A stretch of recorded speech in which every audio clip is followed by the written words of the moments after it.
माननीय नागरिक बंधुओं, इस सभा में उपस्थित सभी सम्माननीय माताओं बहनों, हमारे भारत स्वाभिमान के गोवा राज्य के अध्यक्ष भाई श्री सूरज कानेकर जी,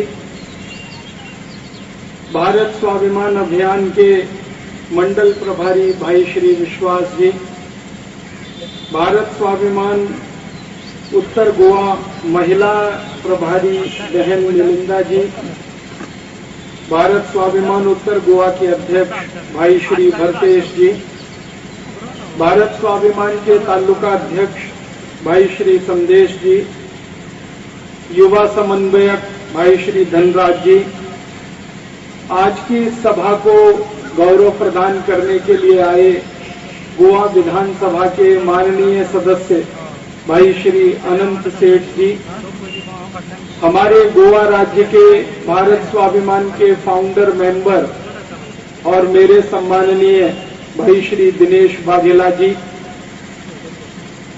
परम सम्माननीय डॉक्टर लेले जी जो यहाँ उपस्थित हैं, मैं आप सबको प्रणाम करता हूँ। आपका बहुत आभार व्यक्त करता हूँ कि इतनी सुंदर व्यवस्था आपने की है और मुझे आपसे संवाद करने का मौका मिला है। भारत स्वाभिमान नाम का अभियान पिछले 1 वर्ष से भारत देश में चल रहा है। परम सम्माननीय परम पूजनीय स्वामी रामदेव जी ने यह अभियान शुरू किया 5 जनवरी 2009 को। अभियान शुरू हुआ हरिद्वार नाम के नगर से उत्तर भारत में। अभी यह अभियान भारत के 680 जिलों में फैल गया है और इस अभियान को चलाने में 2,40,000 योग शिक्षक तन मन धन से रात दिन लगे हुए हैं। अगले 2 वर्षों में 11 लाख से ज्यादा योग शिक्षक इस अभियान में शामिल होने वाले हैं। उसके लिए हर महीने अभियान की तरफ से प्रशिक्षण शिविर का आयोजन होता है। पिछले 1 वर्ष में 33 प्रशिक्षण शिविर आयोजित हुए हैं हरिद्वार में। गोवा राज्य का, महाराष्ट्र राज्य का, आंध्र प्रदेश, तमिलनाडु, कर्नाटक, केरल, फिर मध्य प्रदेश, उत्तर प्रदेश, बंगाल, आसाम आदि आदि भारत के सभी राज्यों के 33 शिविर हो चुके हैं। अगले मई के महीने से परम पूजनीय स्वामी रामदेव जी एक जिले का शिविर करने के लिए स्वयं जाने वाले हैं और सबसे खुशी की बात है कि परम पूजनीय स्वामी रामदेव जी का पहला शिविर गोवा राज्य में 1 मई से 4 मई तक हो रहा है। आप सभी को मैं निमंत्रण देता हूं, निवेदन करता हूं कि आप उस शिविर में जरूर शामिल हों। इसी तरह से अगले 2 वर्ष तक ये शिविर आयोजित होते रहेंगे और 2012 के अंत तक हम 11 लाख योग शिक्षकों को इन शिविरों के माध्यम से तैयार कर लेंगे। कुल मिलाकर लगभग 13.5 लाख योग शिक्षक हमारे हो जाएंगे और 13.5 लाख योग शिक्षकों के होने का अर्थ है भारत के हर गांव में कम से कम हमारे 2 योग शिक्षक होंगे। भारत में इस समय 6,38,365 गांव हैं। हर गांव में 2 योग शिक्षक हमारे हो जाएं तो भारत स्वाभिमान का एक बहुत बड़ा लक्ष्य और उद्देश्य हम पूरा कर पाएंगे। भारत स्वाभिमान का उद्देश्य है क्या, लक्ष्य क्या है? भारत स्वाभिमान के 2 ही लक्ष्य हैं। पहला लक्ष्य है भारत के नागरिकों को स्वस्थ बनाना, निरोगी बनाना, रोग मुक्त करना, उनको आरोग्य प्रदान करना, ये पहला लक्ष्य है। और भारत स्वाभिमान का दूसरा और आखिरी लक्ष्य है भारत देश को निरोगी बनाना, भारत देश को रोग मुक्त बनाना, भारत देश को आरोग्यशाली बनाना। भारत के नागरिकों को और भारत देश को दोनों को निरोगी, स्वस्थ और आरोग्य देना, ये हमारे भारत स्वाभिमान का लक्ष्य है। भारत के नागरिकों को स्वस्थ बनाने का काम हमने क्यों शुरू किया, इसकी आवश्यकता क्या है? इसकी आवश्यकता यह है कि आजादी मिलने के 63 वर्षों के बाद भी हमारे देश के लोगों को चिकित्सा और स्वास्थ्य की सुविधाएं उपलब्ध नहीं है। हमारी भारत सरकार के आंकड़ों के अनुसार भारत देश में 115 कोटि नागरिक रहते हैं और 115 कोटि नागरिकों में 77 कोटि नागरिक गंभीर बीमारियों के शिकार हैं। 5 कोटि 70 लाख भारतीय नागरिकों को डायबिटीज नाम का रोग हो चुका है। 4 कोटि 50 लाख भारतवासियों को हृदय अवरोध का रोग है, हार्ट में ब्लॉकेज है। करीब 8 कोटि भारतवासियों को कैंसर नाम की गंभीर बीमारी है, जिसमें 24 लाख भारतवासी हर साल मर जाते हैं।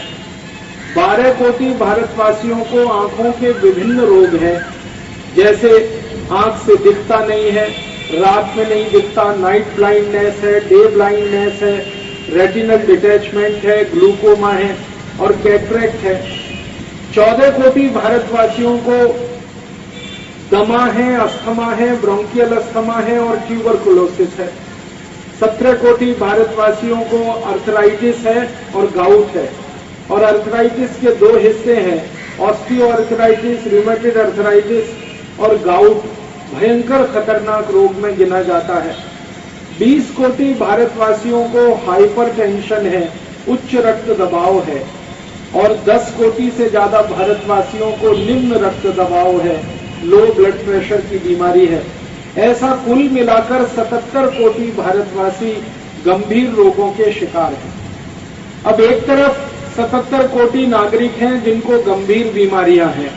छोटी मोटी बीमारियां, सर्दी, खांसी, जुकाम, बुखार, अगर इनको गिन लिया जाए तो करीब 100 कोटि नागरिक हैं जो इन सब बीमारियों से ग्रसित हैं।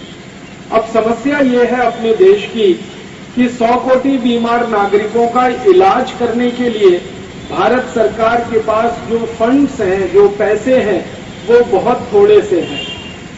एक वर्ष में हमारी जो केंद्र सरकार है वो चिकित्सा और स्वास्थ्य की व्यवस्था के लिए 22,300 कोटि रुपए खर्च करती है। अभी थोड़े दिन पहले भारत सरकार ने बजट प्रस्तुत किया था। 26 फरवरी 2010 को हमारे देश के माननीय वित्त मंत्री श्री प्रणब मुखर्जी ने बजट का जब भाषण देना शुरू किया और मैंने पूरा भाषण उनका ध्यान से सुना, तो इस बार के बजट में माननीय वित्त मंत्री ने कहा कि हम 22,300 कोटि रुपए खर्च करेंगे चिकित्सा और स्वास्थ्य के लिए।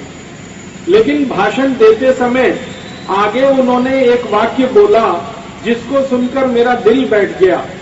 उन्होंने कहा कि ये 22,300 कोटि रुपए जो खर्च होगा, इसमें से 85%, 85% जो खर्च होगा वो चिकित्सकों की पगार, सैलरी, तनख्वाह, टीए आदि पे ही चला जाएगा। केंद्र सरकार के सारे देश में जो हॉस्पिटल्स चलते हैं, जो अस्पताल चलते हैं, उनमें जो चिकित्सक सेवाएं दे रहे हैं, जो नर्सेज हैं, जो वार्ड बॉय हैं और अस्पताल का पैरामेडिकल स्टाफ है, इन सब की सैलरी, तनख्वाह, टीए, डीए, उनका हाउस रेंट अलाउंस आदि आदि, इन सब में लगभग 20,000 कोटि रुपए खर्च होगा। और भारत के नागरिकों की औषधियों पर 2,300 कोटि रुपए खर्च होगा। तब मैंने तुरंत हिसाब निकाला कि 2,300 कोटि रुपए नागरिकों का खर्च है और 20,000 कोटि रुपए व्यवस्था का खर्च है। माने जो चिकित्सा की व्यवस्था चल रही है उसका खर्चा 85% है और जिन लोगों के लिए व्यवस्था चल रही है उनका खर्चा सिर्फ 15% है। ऐसी विचित्र स्थिति हमारे देश में है। नागरिकों के लिए लोकतंत्र चल रहा है। नागरिकों के लिए जो लोकतंत्र चल रहा है, नागरिकों पर खर्चा सबसे कम है और तंत्र का खर्चा सबसे ज्यादा है। लोगों पर खर्चा नहीं होता है, तंत्र जो चलाया जा रहा है उस पर खर्चा हो रहा है। अब 20,000 कोटि तो चला गया, सैलरी टीएडीए में 2,300 कोटि बचेगा और 100 कोटि नागरिक अगर बीमार हैं सारे देश में गंभीर और सामान्य रोगों से, तो एक नागरिक के हिस्से में मात्र 23 रुपए आने वाला है खर्चे का। आपको नहीं लगता कि सरकार आपके साथ मजाक कर रही है? और ऐसा क्रूर मजाक कर रही है हमारी सरकार पिछले 63 वर्षों से कि नागरिकों की चिकित्सा व्यवस्था अगर करनी है तो एक नागरिक के लिए सरकार के पास सिर्फ 23 रुपए हैं, 23 रुपीज। 23 रुपए में तो सर्दी जुकाम भी ठीक नहीं होने वाला। गंभीर बीमारियों का तो कोई इलाज क्या करा पाएगा। और ये सच्चाई तब है जब सरकार हमसे ही पैसे लेती है बजट बनाने के लिए टैक्स के रूप में। केंद्र सरकार ने इस बार भारत के एक एक नागरिक से टैक्स के रूप में जो पैसा लिया है वो 8,460 रुपए है।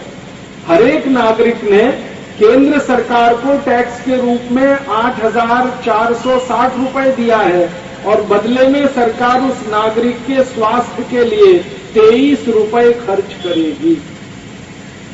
माने सरकार लेती तो ज्यादा है आपसे और बदले में देती तो बहुत कम है। बीच का पैसा सारा व्यवस्था में चला जाता है, इसलिए किसी भी आदमी की चिकित्सा सरकार के द्वारा संभव नहीं है। माने भारत के किसी भी नागरिक का इलाज सरकार नहीं करा सकती।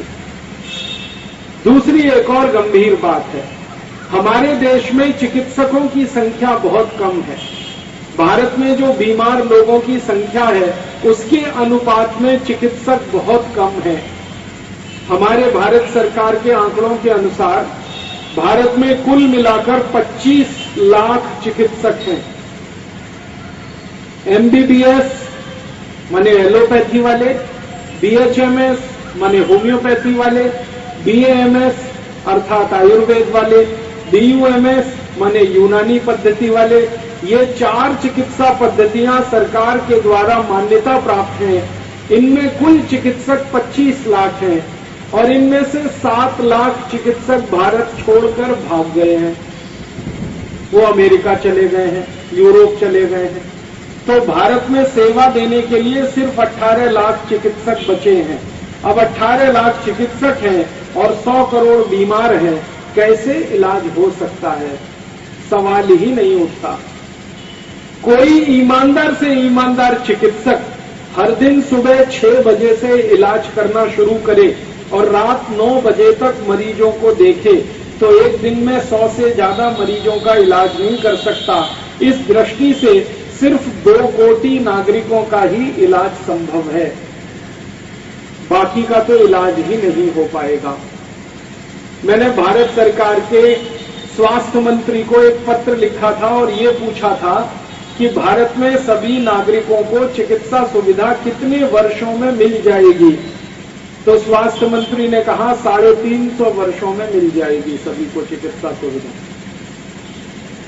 350 वर्षों का मतलब क्या है?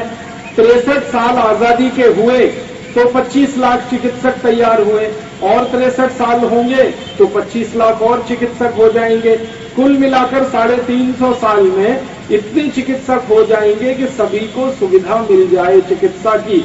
लेकिन स्वास्थ्य मंत्री ने उस पत्र में नीचे एक नोट लिखा था, वो जरूर मैं सुनाऊंगा। उस नोट में लिखा था कि ये 350 साल में सभी को चिकित्सा तब मिल पाएगी जब एक भी नए बच्चे का जन्म ना हो इस देश में 350 साल तक। माने हमारी आबादी ना बढ़े, हमारी लोक संख्या ना बढ़े, तब जाकर 350 साल में आप सभी को सरकार चिकित्सा उपलब्ध करा देगी। ये तो कभी संभव ही नहीं है कि हम चिकित्सा सुविधा उपलब्ध करने के लिए अपनी आबादी रोक लें। तब तो देश के खत्म हो जाने का खतरा पैदा हो जाएगा, क्योंकि यूरोप और अमेरिका में कोई भी देश अपनी लोक संख्या घटाना नहीं चाहता। उन सभी देशों में लोक संख्या बढ़ाने का अभियान चल रहा है। कोई देश नहीं चाहता कि उनकी लोक संख्या खत्म हो। हम कैसे चाहेंगे? इसका सीधा सा अर्थ है कि लोक संख्या बाढ़ होती रहेगी, सरकार हाथ पर हाथ धरे बैठी रहेगी, वो किसी की चिकित्सा सुविधा उपलब्ध नहीं करा पाएगी। इससे भी ज्यादा और एक गंभीर प्रश्न है कि हमारे भारत में गरीबी इतनी भयंकर है कि 84 कोटि नागरिक तो औषध खरीद कर ही नहीं खा सकते। 84 कोटि नागरिक इस देश में इतने गरीब हैं जो एक दिन में 20 रुपए भी नहीं खर्च कर पाते। जो नागरिक एक दिन में 20 रुपए खर्च नहीं कर सकते वो किसी भी चिकित्सा पद्धति से चिकित्सा नहीं करा सकते, क्योंकि चिकित्सा बहुत महंगी हो चुकी है। मैं 2-3 उदाहरण अगर आपको दूं कि आपको मान लीजिए हार्ट अटैक आ जाए, हृदयघात हो जाए और आप एलोपैथी चिकित्सा में एंजियोप्लास्टी कराने के लिए जाएं, तो कम से कम 1.5 लाख रुपए आपका खर्च होगा एंजियोप्लास्टी के ऑपरेशन में। अगर आपने बाईपास सर्जरी कराई तो 2.5-3 लाख रुपए तक खर्च हो जाएगा आपका ऑपरेशन में। अगर आपकी किडनी खराब हो चुकी है और किडनी को ट्रांसप्लांट कराना चाहते हैं तो कम से कम 3.5 लाख रुपए का खर्च है। अगर लीवर आपका खत्म हो गया है और नया लगाना चाहते हैं तो 4.5 से 5 लाख रुपए का खर्च है। अगर आपको वायरल फीवर हो गया है तो इस फीवर को ठीक करने में कम से कम 1000 से 1500 रुपए खर्च हो जाएंगे। अगर आपको सर्दी जुकाम और खांसी हो गया है तो भी 500-700 रुपए तो कम से कम खर्च होने वाले हैं। वायरल फीवर आ जाए, बैक्टीरियल कोई बीमारी आपको आ जाए, या तो छोटी मोटी चीजों से लेकर बड़ी बीमारियों तक आप चले जाएं, हजारों लाखों रुपए का बिल बनता है। अब चिकित्सा भारत में सस्ती नहीं रह गई है। सन 1991 के बाद हमारे देश की सरकारों ने उदारीकरण और वैश्वीकरण की जो नीतियां अपनाई हैं, उसमें दवाओं की बहुत ज्यादा कीमतें बढ़ गई हैं। कैंसर का इलाज करने वाली जो दवाएं 1991 के पहले 10 से 15 हजार रुपए में मिलती थी, अब वो दवाएं 1.5 से 2 लाख रुपए में आती हैं। इतनी महंगी चिकित्सा है हमारे देश में। और 84 कोटि नागरिकों के पास एक दिन में खर्च करने को 20 रुपए नहीं है। इसका माने चिकित्सा लेना सबके बस की बात नहीं है। तो गरीबी के कारण सब लोग चिकित्सा नहीं ले सकते। चिकित्सकों की संख्या कम होने के कारण चिकित्सक उपलब्ध नहीं है सेवा देने के लिए, और हमारे देश की सरकार के पास बजट नहीं है, पैसा नहीं है चिकित्सा सुविधाओं के लिए। इन 3 कारणों से भारत के लोग बहुत दुखी हैं, बहुत परेशान हैं और दर दर की ठोकरें खा रहे हैं। हमारे भारत की चिकित्सा महंगी है, इसका एकमात्र प्रमाण मैं आपको देना चाहूं तो वो ये है कि भारत के लोग जो प्राइवेट चिकित्सा कराते हैं, निजी डॉक्टरों के पास जाते हैं, उनकी फीस देते हैं, ऑपरेशन का खर्च उठाते हैं और दवाओं का खर्च उठाते हैं, उसी में एक साल में 7 लाख कोटि रुपए खर्च हो जाता है। और ये मैं नहीं कहता, विश्व स्वास्थ्य संगठन के आंकड़े हैं। वर्ल्ड हेल्थ ऑर्गेनाइजेशन का कहना है कि भारत में चिकित्सा सेवाओं के महंगा होने के कारण जो लोग चिकित्सा सुविधा उपलब्ध कर पाते हैं, उनका 7 लाख कोटि रुपए खर्च हो जाता है। और इतना सारा खर्च होने के बाद भी कई बार बहुत सारी बीमारियों का इलाज नहीं हो पाता। डायबिटीज का हमारे पास कोई इलाज नहीं है, हाइपरटेंशन का कोई इलाज नहीं है। डायबिटीज और हाइपरटेंशन में डॉक्टर कहते हैं कि जिंदगी भर दवा खाओ तब आपको बीमारी कंट्रोल होगी, दवा खाना बंद कर दोगे बीमारी फिर आ जाएगी। गाउट का हमारे पास इलाज नहीं, आर्थराइटिस का हमारे पास इलाज नहीं, कैंसर का हमारे पास इलाज नहीं, दमा कभी ठीक नहीं होता। सारे डॉक्टर कहते हैं दमा दम निकलने के बाद ही ठीक होता है, मरीज मर जाता है उसके बाद दमा ठीक हो पाता। तो ऐसी गंभीर स्थिति हमारे देश में है। उस गंभीर स्थिति में क्या किया जाए? हमारे भारत की एक बड़ी महान परंपरा है जो दुनिया के किसी देश में नहीं है। सर्वे भवन्तु सुखिनः, सर्वे सन्तु निरामया, सर्वे भद्राणि पश्यन्तु, मां कश्चित् दुख भाग भवेत्। सब सुखी हों, सब निरोगी हों, किसी को कोई दुख ना हो, सबके चेहरे प्रसन्नता से खिले हुए हों, ये भारत की परंपरा है। और चिकित्सा सुविधाओं के नाम पर किसी की कोई व्यवस्था नहीं है इस देश में। सब दुखी ही दुखी हैं, सुखी होने की दूर दूर तक संभावना नहीं है। तब हमारे सामने एक यक्ष प्रश्न है और एक धर्म संकट है कि या तो भारत की परंपराओं को बदला जाए, सर्वे भवन्तु सुखिनः की जो परंपरा है इसको छोड़ दिया जाए और सर्वे भवन्तु दुखिनः कहना शुरू कर दिया जाए। या तो एक काम ये करें, और या कोई ऐसा अभियान हम चलाएं पूरे देश में जो सर्वे भवन्तु सुखिनः की परंपरा को पुनः स्थापित करे और लोगों को चिकित्सा और स्वास्थ्य उपलब्ध कराए। तो भारत स्वाभिमान नाम का अभियान इसी सर्वे भवन्तु सुखने की परंपरा को भारत में बढ़ाने के लिए शुरू हुआ है। और इस अभियान के तहत हमने 2,40,000 योग शिक्षकों को योग, प्राणायाम और आयुर्वेद का ज्ञान देकर गांव-गांव भेजना शुरू किया है, ताकि हर व्यक्ति को आरोग्य दिया जा सके, निरोगी बनाया जा सके, स्वस्थ बनाया जा सके, बिना किसी खर्चे के, tax free, cost free, side effect नहीं और एक्सपायरी डेट कुछ भी नहीं। ऐसी चिकित्सा व्यवस्था का नाम है योग प्राणायाम और इसी के लिए चलने वाला संगठन है भारत स्वाभिमान। मुझे बहुत खुशी है ये कहते हुए कि आपके बिचौलिम तालुका में हमारे कम से कम 150 योग कक्षाएं प्रतिदिन चल रहे हैं और 350 से ज्यादा योग शिक्षक इन कक्षाओं में अपनी सेवाएं दे रहे हैं। सारे देश में तो 2,40,000 योग शिक्षक सेवाएं दे रहे हैं, अकेले बिचौलिम तालुका में 350 योग शिक्षक अपनी सेवाएं दे रहे हैं। बहुत खुशी है मुझे और गर्व है मुझे आप सभी गोवा के भाई बहनों पर, जिन्होंने ये अभिक्रम अपने हाथ में लिया है। हमारी तमन्ना है कि भारत के हर गांव में कम से कम 2 योग शिक्षक सेवा देने वाले हो जाएं, जो लोगों को योग और प्राणायाम इतना सिखाएं कि लोग अपनी बीमारियों का इलाज उसी से कर पाए। योग और प्राणायाम भारत की सबसे पुरानी चिकित्सा पद्धति है, हजारों लाखों वर्ष पुरानी चिकित्सा पद्धति है। महर्षि पतंजलि ने इस चिकित्सा पद्धति का आविष्कार किया और परम पूजनीय स्वामी रामदेव जी ने इस योग प्राणायाम की चिकित्सा पद्धति को पुनः स्थापित किया सारे देश में और दुनिया के सामने। पिछले 2001 से लगातार 2010 तक माने 9 वर्षों में इस योग प्राणायाम की चिकित्सा पद्धति के माध्यम से हमने ये सिद्ध किया कि जो डायबिटीज ठीक नहीं होती किसी भी चिकित्सा पद्धति में, वो योग प्राणायाम 3 महीने में ही ठीक हो जाती है। 40-40 साल पुरानी डायबिटीज वाले हजारों लाखों मरीजों ने योग और प्राणायाम करके 3 महीने में अपनी डायबिटीज को ठीक किया है और आज उनकी शुगर इतनी नॉर्मल है कि वो एक दिन में 250 ग्राम भी मिठाई खा जाएं तो शुगर उनकी 1% भी नहीं बढ़ती।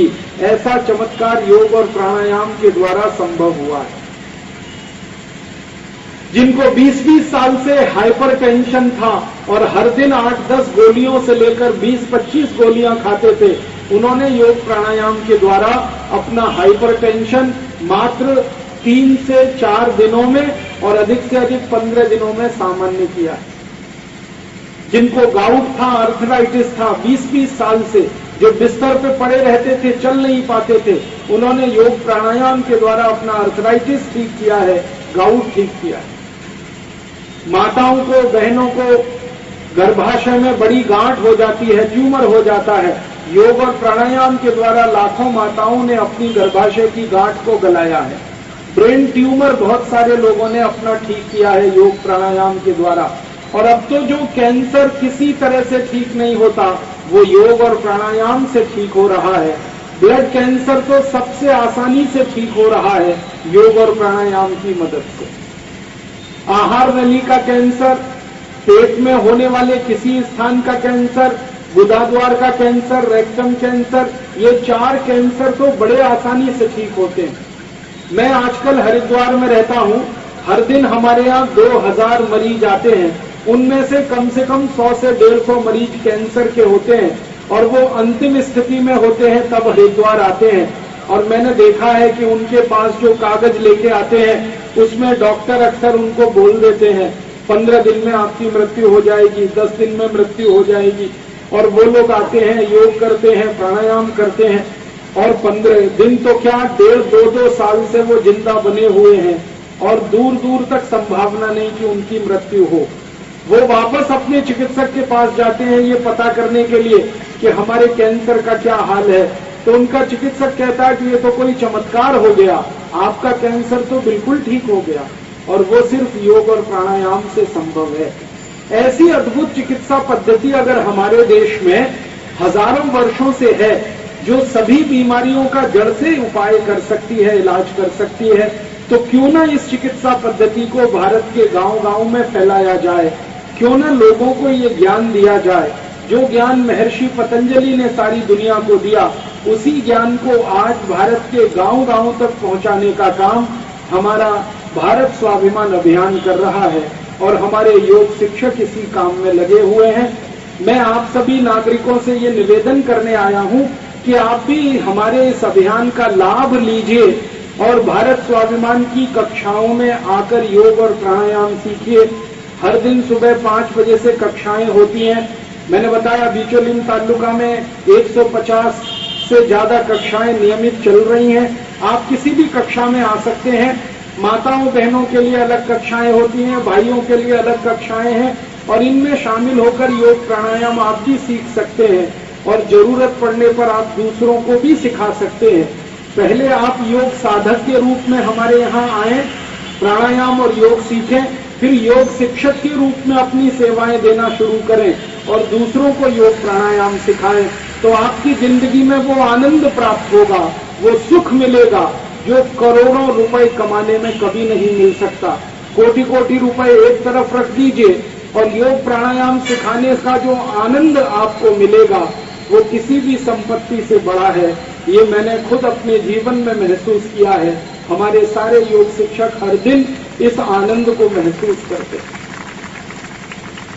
भारत में आप वेद को पढ़िए, ऋग्वेद पढ़िए, यजुर्वेद पढ़िए, सामवेद पढ़िए, अथर्ववेद पढ़िए, उपनिषद पढ़िए, ब्राह्मण ग्रंथों को पढ़िए, पुराने कोई भी शास्त्रीय ग्रंथों को पढ़ें तो सभी जगह एक बात लिखी गई है, वो ये कि जीवन का अंतिम उद्देश्य क्या है। तो योग प्राणायाम करते हुए मोक्ष की प्राप्ति। हमारे जीवन का आखिरी उद्देश्य क्या है? मोक्ष की प्राप्ति। अगर हमें मोक्ष प्राप्त करना है तो इसके लिए क्या करना पड़ता है? पहले मुझे ऐसा लगता था कि मोक्ष प्राप्त करने के लिए बड़ी तपस्या करनी पड़ती है, बड़ा त्याग करना पड़ता है, हिमालय में जाके तपस्या करनी पड़ती है, वस्त्र बदलने पड़ते हैं, वेश बदलना पड़ता है, संन्यास दीक्षा लेनी पड़ती है, सुखों से सब दूर जाके दुखों में जीवन बिताना पड़ता है, ऐसा मुझे लगता था। लेकिन थोड़े दिन से मैंने परम पूजनीय स्वामी रामदेव जी के जो आचार्य हैं, जिन्होंने स्वामी जी को शिक्षा दी, आचार्य प्रद्युम्न जी, उनसे वेद पढ़ना शुरू किया और एक दिन वो मुझे वेद का अभ्यास कराते हुए एक सूत्र पढ़ा रहे थे, जिस सूत्र में लिखा गया है कि किसी भी व्यक्ति को मोक्ष की प्राप्ति हो सकती है, बस उसको अपने जीवन में 2 काम करने हैं। वो व्यक्ति अमीर हो या गरीब हो, वो व्यक्ति हिंदू हो या मुसलमान हो, वो व्यक्ति ईसाई हो या जैन हो, वो व्यक्ति बौद्ध हो या पारसी हो, किसी भी संप्रदाय का हो, किसी भी जाति का हो, किसी भी समाज का हो, किसी भी वर्ग का हो, हर व्यक्ति को मोक्ष प्राप्त हो सकता है। बस उसके लिए 2 शर्तें पूरी करनी। पहली शर्त यह है कि जो व्यक्ति अपने दुखों को दूर करे, सबसे पहले दुखों से मतलब है गरीबी, भूखमरी, बेरोजगारी, ये भौतिक दुख हैं, सर्दी, खांसी, जुकाम, बुखार, ये सब दैहिक दुख हैं, शरीर के दुख हैं, और भगवान के दिए हुए, देव के दिए हुए कुछ दुख होते हैं। तो दैहिक, दैविक और भौतिक 3 तरह के दुख हमारे यहाँ माने गए हैं। जो व्यक्ति इन तीनों दुखों को अपने जीवन से दूर कर सकता है और दूसरों के इन्हीं तीनों दुखों को दूर कराने का काम कर सकता है, वही व्यक्ति मोक्ष को जाता है, उसी को सद्गति मिलती है, उसी को स्वर्ग मिलता है। हमारे वेदों में स्पष्ट कहा गया, आप अपने दुखों को दूर करिए, फिर दूसरों के दुखों को दूर करने का प्रयास करिए, तो आपको मोक्ष मिलेगा। मैं आपके पास आया हूं बिचौलिम में इसी उद्देश्य की प्राप्ति के लिए। मैंने आधा काम कर लिया है, मेरे अपने जीवन के सभी दुख मैंने दूर कर लिए हैं। अब आपके भी जीवन के दुख मेरे कारण से दूर हो जाएं तो मुझे मोक्ष मिल जाएगा और मुझे स्वर्ग की सीट चाहिए। लोकसभा, राज्यसभा में जाने से कोई फायदा नहीं, क्योंकि 5 साल में कब निकाल दिए जाएं पता नहीं। स्वर्ग में एक बार चले जाएं तो सीट पक्की हो जाती है। तो मुझे मोक्ष में जाना है, आपका इसमें सहयोग चाहिए, इसलिए मैं बिचौलिम आया। मैं मेरे स्वार्थ के लिए बिचौलिम आया और मेरा स्वार्थ है, मुझे मोक्ष चाहिए, उसके लिए आप पहले दुखों से दूर हो जाइए, आप अपने शरीर को ठीक कर लीजिए, योग प्राणायाम करिए, आयुर्वेद का अपने जीवन में पालन करिए और अपने